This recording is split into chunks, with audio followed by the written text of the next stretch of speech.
आपका हमारे आज के इस वीडियो में। आज हम आपके लिए लेके आए हैं टॉप 50 मोस्ट इंपॉर्टेंट क्वेश्चंस। अगर आप भी किसी कॉम्पिटिटिव एग्जाम की तैयारी कर रहे हैं तो ये वीडियो आपके लिए बहुत ही ज़्यादा इंपॉर्टेंट होने वाली है। तो चलिए स्टार्ट करते हैं।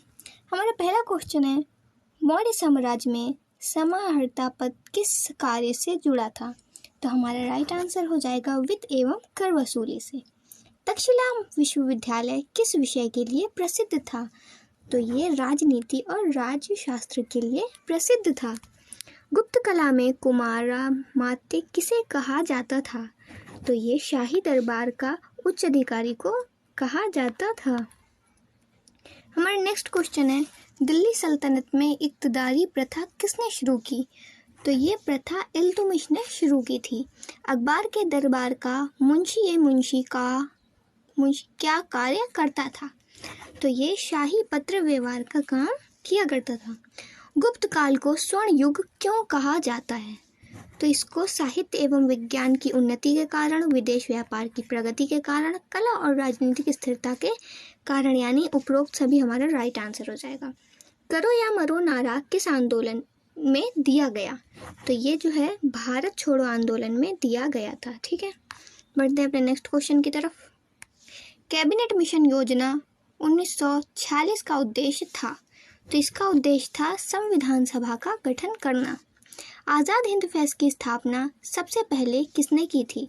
तो इसकी स्थापना रास बिहारी बोस ने की थी। भारत ने पहली बार संयुक्त राष्ट्र सुरक्षा परिषद में स्थायी सदस्यता का दावा कब किया था? तो ये दावा 2005 ईस्वी को किया गया था। अर्थशास्त्र किसने लिखी थी? तो अर्थशास्त्र कौटिल्य ने लिखी थी। बढ़ते हैं अपने नेक्स्ट क्वेश्चन की तरफ। समुद्रगुप्त को किस उपाधि से जाना जाता है? तो इनको भारतीय नेपोलियन की उपाधि से जाना जाता है। चोल प्रशासन में उर किसे कहते थे? तो इसे गांव की सभा के कारण उर कहते थे। अमृतसर संधि किसके बीच हुई थी? तो ये अंग्रेज और महाराज रणजीत सिंह के बीच हुई थी। रामकृष्ण मिशन का स्थापना किसने की थी? तो इसकी स्थापना स्वामी विवेकानंद ने की थी। बढ़ते अपने नेक्स्ट क्वेश्चन की तरफ। साइमन कमीशन भारत कब आया? तो साइमन कमीशन 1928 को भारत आया। ठीक।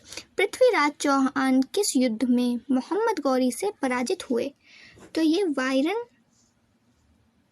तराइन का द्वितीय युद्ध, ये तराइन के द्वितीय युद्ध में मोहम्मद गौरी से पराजित हुए। नंद वंश का अंतिम शासक कौन था? तो इनका अंतिम शासक धनानंद था। ड्रॉक्रिटन ऑफ लैप्स नीति किसने चलाई थी? तो ये नीति लॉर्ड डलहौजी ने चलाई थी।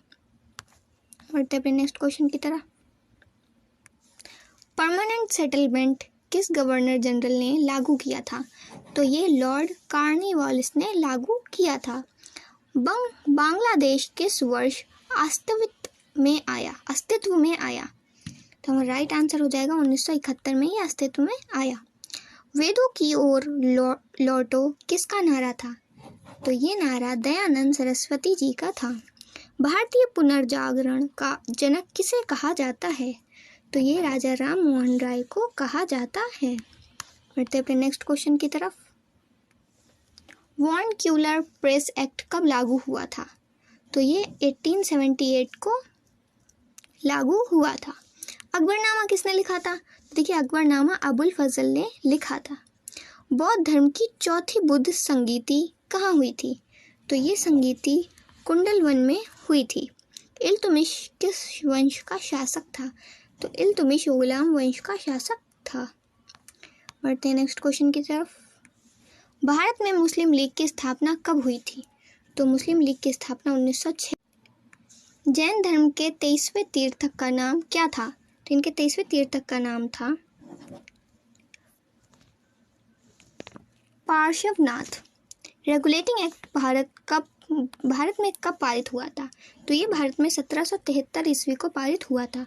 फतेहपुर सीकरी का निर्माण किस शासक ने कराया था? तो ये अकबर ने कराया था। इलबारी वंश किसे कहा जाता है? तो इलबारी वंश गुलाम वंश को कहा जाता है। ठीक है, तो नेक्स्ट क्वेश्चन की तरफ। सविनय अवज्ञा आंदोलन किस वर्ष शुरू हुआ था? तो ये आंदोलन 1930 ईस्वी को शुरू हुआ था। अलीगढ़ आंदोलन किससे संबंधित था? तो अलीगढ़ आंदोलन सर सैयद अहमद खान से संबंधित था। पानीपत का तीर्थ युद्ध कब हुआ था? तो पानीपत का तीर्थ युद्ध 1761 ईस्वी में हुआ था। भारतीय राष्ट्रीय कांग्रेस के प्रथम अधिवेशन की अध्यक्षता किसने की थी? तो ये अध्यक्षता व्योमेश चंद्र बनर्जी ने की थी।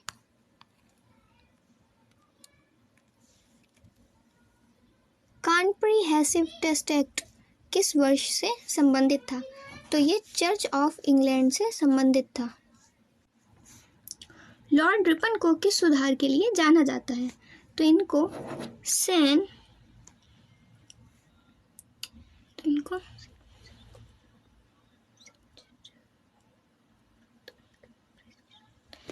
प्रेस की स्वतंत्रता के लिए जाना जाता है। बढ़ते अपने नेक्स्ट क्वेश्चन की तरफ। एक सेकेंड। इनको प्रेस की स्वतंत्रता, शिक्षा सुधार और स्थानीय स्वशासन, इन सभी के लिए जाना जाता है। तो हमारा राइट आंसर उपरोक्त सभी हो जाएगा। ठीक। भारतीय संविधान सभा की पहली बैठक कब हुई थी? तो पहली बैठक 9 दिसंबर 1946 ईस्वी को हुई थी। खिलजी वंश का संस्थापक कौन था? तो खिलजी वंश का संस्थापक जलालुद्दीन खिलजी थे। रामायण का फारसी अनुवाद किसके शासनकाल में हुआ? तो ये अकबर के शासनकाल में हुआ था। तो अपने नेक्स्ट क्वेश्चन की तरफ। चिपको आंदोलन किससे संबंधित था? तो चिपको आंदोलन वन संरक्षण से संबंधित था। सुभाष चंद्र बोस ने फॉरवर्ड ब्लॉक की स्थापना किस वर्ष की? 1939 वर्ष में की थी। हड़प्पा सभ्यता का मुख्य अनाज कौन सा था? तो इसका मुख्य अनाज जौ था। दांडी मार्च किस तारीख को शुरू हुआ था? तो ये 12 मार्च 1930 को शुरू हुआ था। नालंदा विश्वविद्यालय को किस आक्रमणकारी ने नष्ट किया था? तो इसको बख्तियार खिलजी ने नष्ट किया था। हमारा लास्ट क्वेश्चन है, नॉन करप्शन मूवमेंट को महात्मा गांधी ने क्यों वापस ले लिया था? तो इसका आंसर आप लोग कमेंट बॉक्स में बताइएगा। अगर आपको इस तरीके की और वीडियो देखनी है, हमारे चैनल को सब्सक्राइब करना बिल्कुल ना भूलिएगा। मिलते हैं नेक्स्ट वीडियो में। Thanks for watching.